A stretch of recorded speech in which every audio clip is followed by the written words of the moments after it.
Have you ever seen a UFO? Bigfoot or some ghosts? On Tactiles, there's Susie. She is the host. We really like to hear from you. You can tell us then all about the aliens. And if you're one of them, we really need to know. We really need to know. Really need to know, or we will come and get you in the night.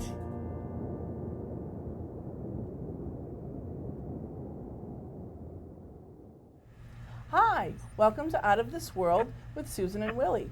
I'm Susan Spooler, your host, And I'm Willy Miranda.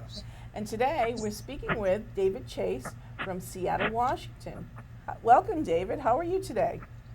Glad to be here. Thank you. Terrific. So David has a great many paintings of reptilians, which are part of, if you can explain that, David, what where the reptilians come from?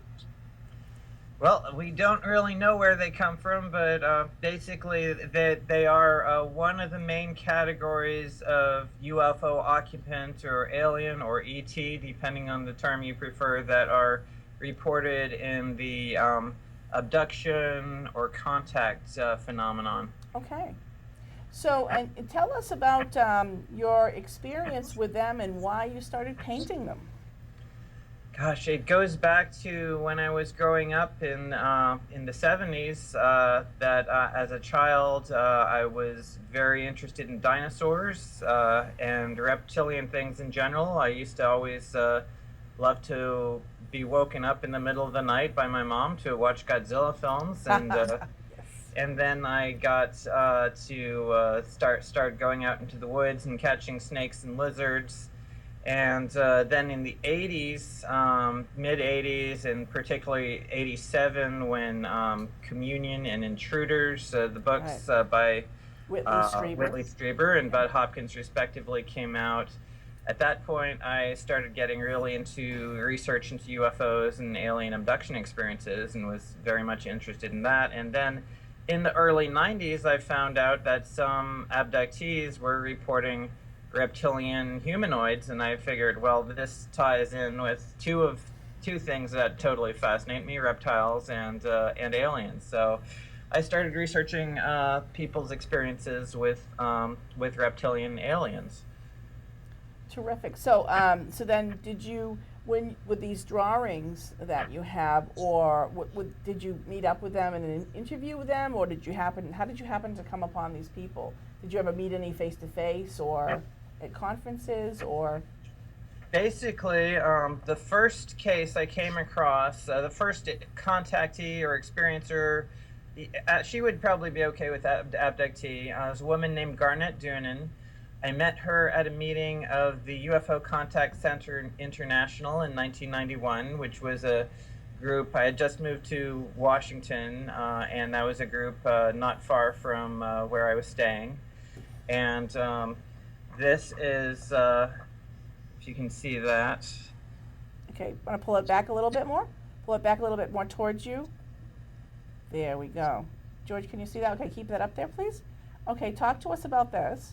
This is the sort of being that she described, which was a very muscular type of reptilian humanoid with vertical slit pupils and very massive bone structure on the head, and it had sort of a breastplate composed of tough keratin or maybe bone underneath, somewhat similar to a turtle shell. And then in one of her experiences, at least she also saw it wearing some kind of what looked like molded leather chest armor, or some combination of leather and metal. Whether that was actually what the material was, I kind of doubt, because they seem to be more advanced than that. But in any case, that is an example of a reptilian humanoid, and it was in the first case of a contactee that I actually spoke to. It took me a few years after meeting her in '91 before I was able to get all those visual details about the reptilian. But at that first talk, when we first met, she did describe, oh yes, I've seen these beings that I call the Draco, or that was what she was calling them at the time. And they, in her experiences, they were always serving as guards. So they weren't.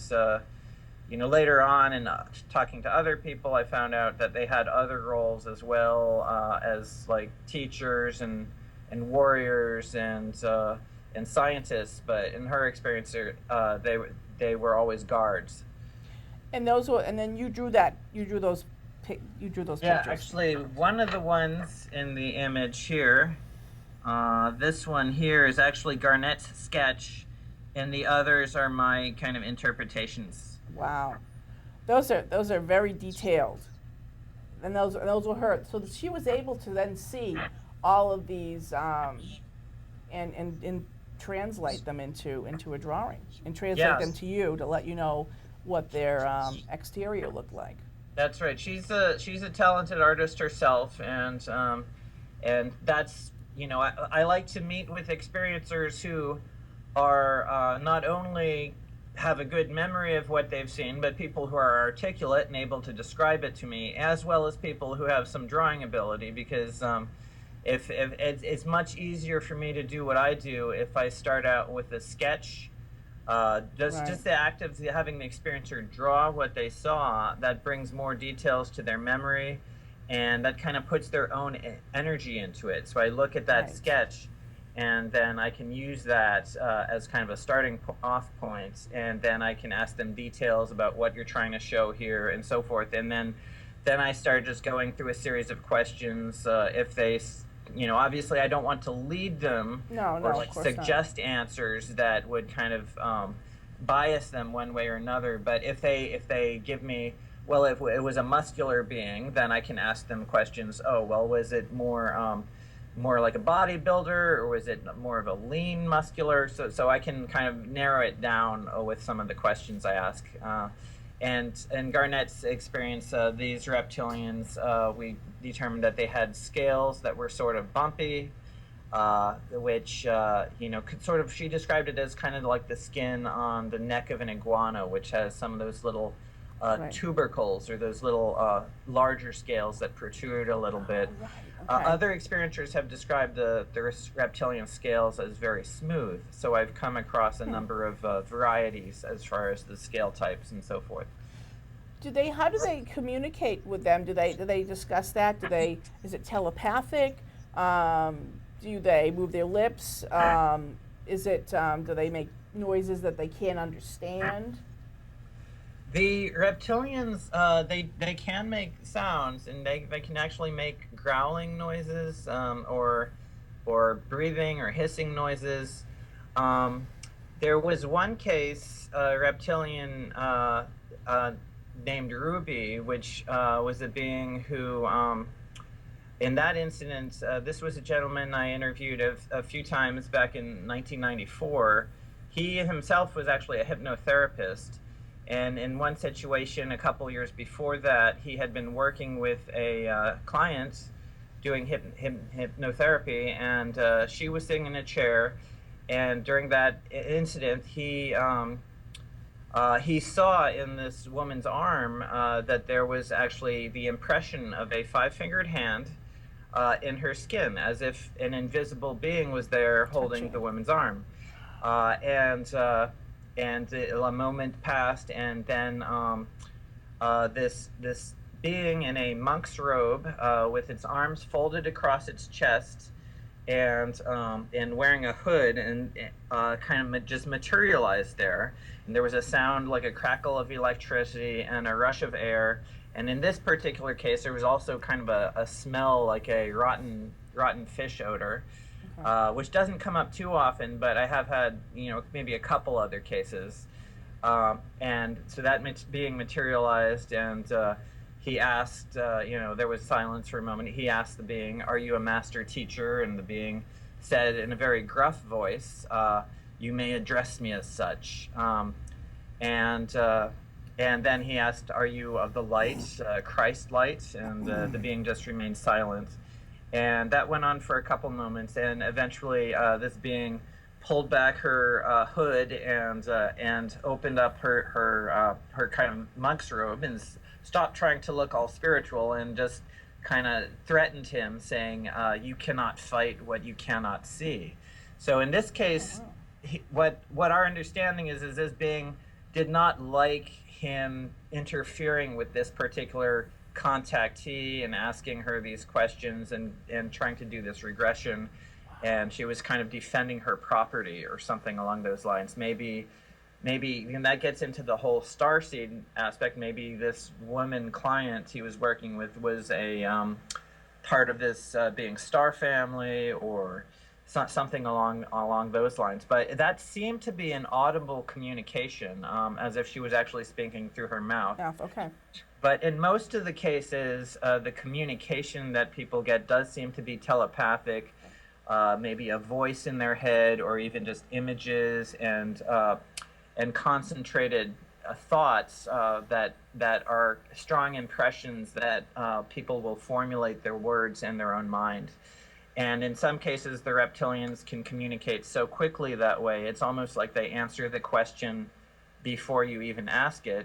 And they can even get so much into your mind that they can actually even take control of your body at some point. But, you know, if you get uncomfortable with it, you can kind of push them out at that point, and they say, "Oh, sorry." Wow, okay.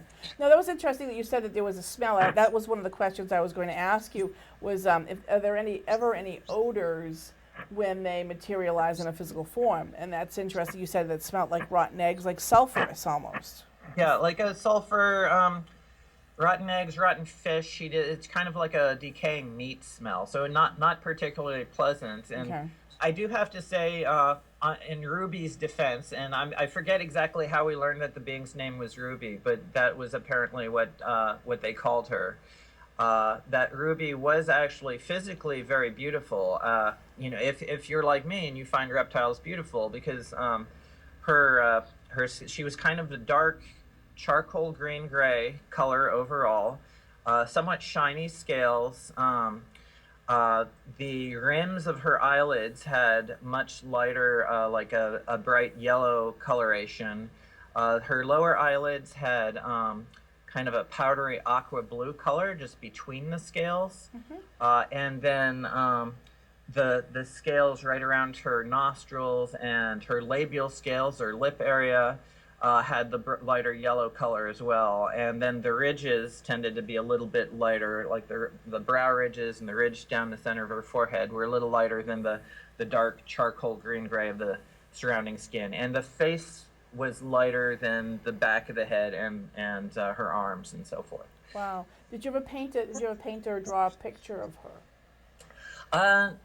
Let's see. Actually, I did.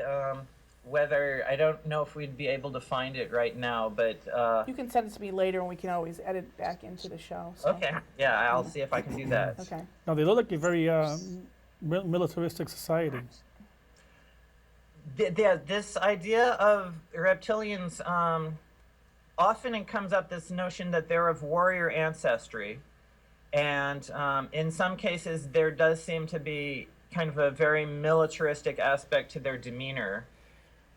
There was another one of those first cases that I came across back in the early 90s.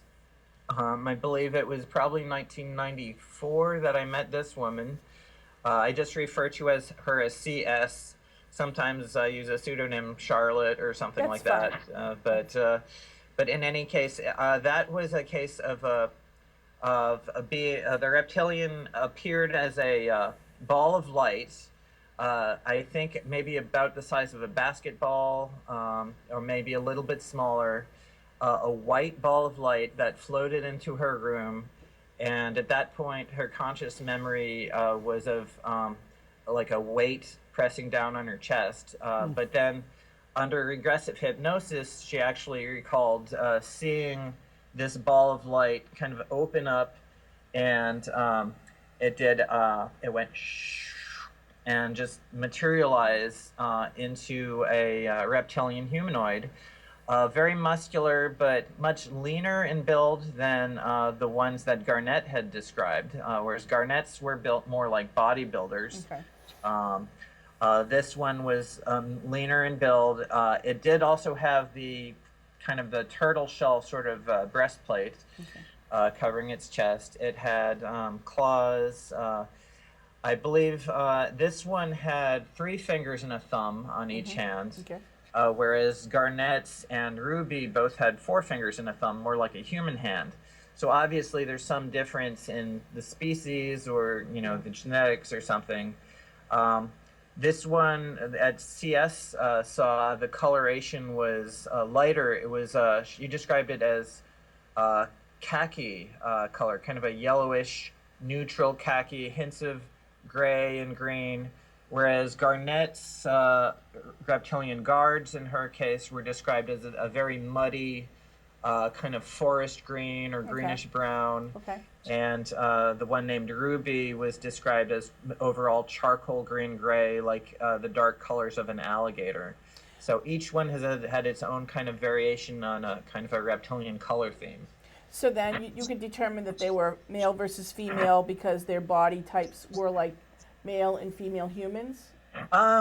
Okay, they do not, at least in these cases, they don't appear to have mammary glands or breast mass at all, because the reptiles, as we know on Earth, they're not mammals, and only mammals have mammary glands. Of course, you can imagine, I do believe there are cases where there are hybrid human reptilians that do actually, at least possibly, I've heard reference to these cases. I haven't worked with anyone to do a detailed description where they might have mammary glands. Now, Ruby is the only one of those cases where it was a female. And in the case of Ruby, I think it was just something about her energy or her voice or her telepathic signature, something about the feeling they just sensed that she was female. I don't know if they ever went into depth about how they knew that. Also, I think perhaps the coloration under her eyes, they described it as kind of a natural makeup. And my hypnotherapist friend who described seeing Ruby, he told me he had this idea that maybe back in ancient Egypt and stuff, when we were just getting started using eye makeup, maybe we got the idea from looking at reptilians and seeing, how their eyes were. Right. Okay. Wow. But yeah, I do want to say brought that up. In the CS case, this khaki-colored being with the smooth snake-like scales, the iris was bright yellow, as in most of the cases they are yellow, although in Ruby's case it was actually red. And that's why they call her Ruby. Yeah, I think that's probably part of that. But then in some cases people have seen the eye change color from yellow to red or vice versa. But this khaki colored being did have a very militaristic demeanor, like a sergeant standing at attention, and he expected you to behave yourself, basically. Wow. Okay. So that's fascinating that one of these actually appeared during this hypnosis session. That's I wonder how common that is. We were in other discussions we've had. We wonder how many people actually do report these experiences and phenomena that aren't of what we consider everyday normal. Well, I could say that I have heard in regards to people doing hypnotic regression, and in regards to contactees, abductees generally, it's like when they start exploring their experiences, the beings do seem to be aware that that's what they're doing, and it could have something to do with implants they may have, or a telepathic link they have. But in some cases, when people are actually doing regression, they'll slip into a channeling mode, and it seems like maybe the being who is their main ET contact starts speaking through them. And it's almost like the beings are monitoring them and kind of trying to maybe make sure that they don't Divulge. say things that they're not meant to say at that time, or don't start remembering details that they're not meant to remember. Okay. Almost a kind of a security system in a way, Okay. but also possibly for the good of the abductee, it may not be in their interest to remember certain things until they're psychologically ready for Right. it. It could be too traumatic for them. Mm-hmm. Okay. That's right. Wow. So a lot of, so then with the reptilians that people experience, that they're you said that the iris and the retina are vertical as opposed to horizontal. Yeah. So that's a very common factor in the reptilian descriptions. It's the pupil, which is the dark part. It's the center of the eye. That's the opening. Yeah. The opening to the retina at the back of the eye. And in humans, that always looks black. In most cases of reptilians, that's just a black opening, but it does tend to be a vertical slit. On Earth, we associate that vertical slit with animals that are active during low light. For instance, cats, which are often predators that hunt at night. Right. If you look at lizard eyes, most species of lizards have round pupils because those species are active during the day. Okay. However, if you look at the eyes of geckos, which hunt at night or in the evening when the light is low, they have the vertical slit pupils. So it may suggest something about the biology of these beings, that maybe these reptilians do live in low light conditions, and so it suggests that some have assumed, well, maybe they dwell in caves. And of course, in a number of people's experiences, the reptilians are seen in caves as well as on board craft and so forth. Okay. What do you whatever of the abductees, what do they tell you? Do they know the reason that they're contacted? Is there any information that they can share? Generally, as far as why me, that's the question a lot of them ask. And finding the answer to that is one of the kind of the ongoing mysteries that they all have. We have ideas about it based on things that they do tell people, as well as patterns that have been noted in the abduction phenomenon or the contact phenomenon. And for instance, it does tend to run in family lines, if you're an abductee, often one or more of your parents were abductees. Often, and this is often difficult for people, they discover that their children are reporting seeing beings and so forth as well.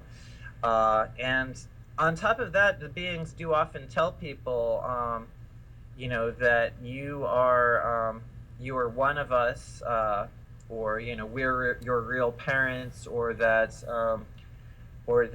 in a previous life you had a body like ours, or things like that. And sometimes abductees will actually find that when they're on board the craft, they will look down at their body and discover, oh, I'm one of those little gray beings that I'm interacting with, or something along those lines. So it's almost like maybe they've transferred bodies, or on the craft they've shifted into another dimensional reality where they still have one of those bodies.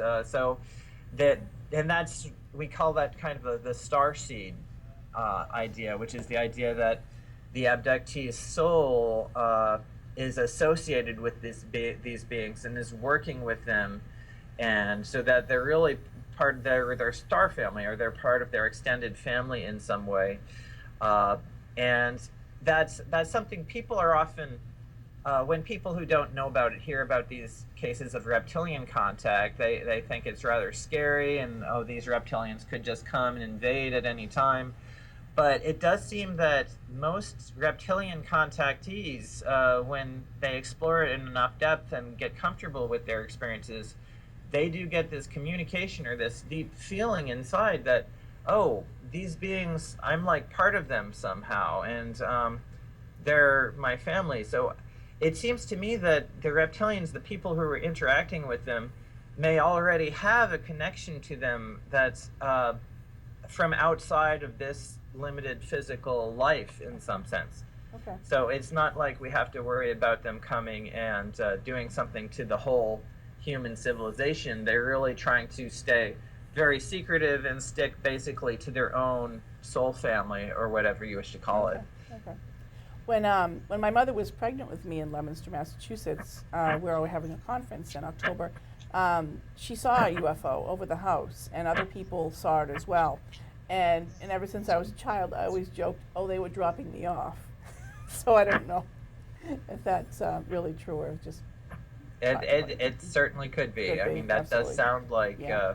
it sounds like a lot of the times I believe that our conscious sightings are of UFOs are actually the beginning end or tail end of a memory of being picked up because we tend to have Yeah. missing time for a Right. period, so you never know. Right, that's right. You never know. So, wow. So you grew. So you were talking earlier about Monterey, California. Is that where you grew up, or? Yeah, I Okay. grew up in Monterey, California. My dad was in the Navy, and so he was at the Naval Postgraduate School there for a while. Okay. And people ask me if there's a military connection, and that's why you have an interest in this, and I can't see that because I've never joined the military, never really been interested in it. But definitely Monterey was a wonderful place to grow up, and that's where I went out into the woods there, caught the local, I became really familiar with the bluebellies, as we call them, which are western fence lizards, the alligator lizards. There were a couple different species. And of course, gopher snakes, or Pacific bull snakes, as we like to call them, and the little ringneck snakes and the garter snakes and the other common snake species we had down there. So that's where I really got familiar with reptiles, and I've loved reptiles ever since I was a child living in Monterey. That's fascinating. Well, we really appreciate your time and sharing your stories, and thank you so very, very much, David. This has been fascinating. It has certainly opened up my eyes to different aspects of this whole phenomenon. So. Thank you. I was very happy to do the show. Okay. Well, thank you very much. Thank you Dave. so much, and we'll be in touch with you soon. Have a you. great day. Take care. Thank you. Have you ever seen a UFO? Bigfoot or some ghosts? Contact Elder Susie. She is the host. We really like to hear from you. You can tell us then all about the aliens. And if you're one of them, we really need to know. We really need to know. Really need to know, or we will come and get you in the night.